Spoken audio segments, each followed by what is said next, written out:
plus d'1 million de visiteurs chaque mois, 23 millions de recherches effectuées, 32 millions d'alertes et de newsletters personnalisés envoyés, 20 000 jeux de conclusion analysés grâce au Document Analyzer.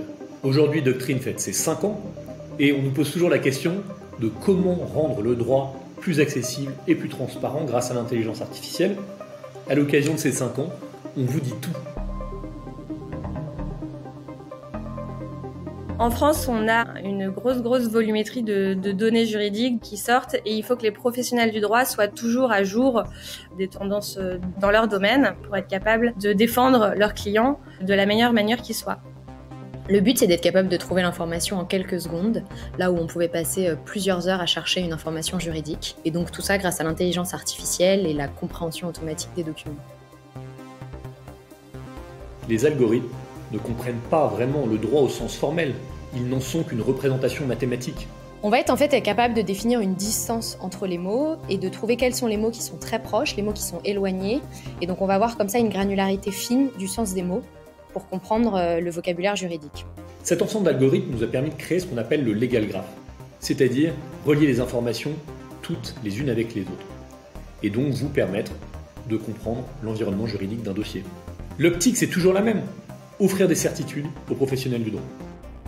Une fois qu'on a un modèle qui est capable de comprendre le langage juridique, eh bien, qu'est-ce qu'on va lui faire faire ? On va lui donner des tâches spécifiques à partir de cette connaissance du langage. Typiquement, on va lui demander d'anonymiser des décisions de justice. 4 millions de décisions de justice sont rendues chaque année et seulement 1% sont rendues accessibles en ligne. Parce que la tâche d'anonymisation des décisions est très chronophage et très compliquée à faire manuellement.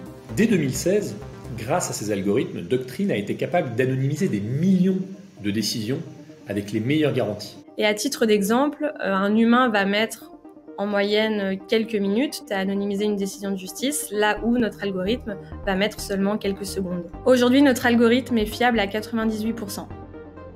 Les données judiciaires ne sont pas des données anodines, il faut des garanties. Nous avons été labellisés Privacy Tech par la FNOR. Ce label illustre les garanties que nous avons mises en œuvre pour concilier diffusion du droit et respect des données personnelles.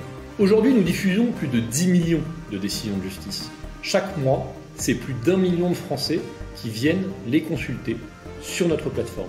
Nous avons signé la charte sur la transparence et l'éthique de l'utilisation des données judiciaires proposée par le Conseil national des barreaux. Très concrètement, sa mise en œuvre se retranscrit dans l'organisation de nos équipes, dans notre architecture de base de données et même dans notre infrastructure informatique. Demain, avec la mise en œuvre de l'open data, ce seront des millions de décisions de justice qui seront diffusées en ligne par les hautes juridictions. C'est un changement de paradigme majeur dans la manière dont les décisions de justice sont diffusées. Avec l'open data, ces volumes de données à traiter, à structurer, vont devenir encore plus importants.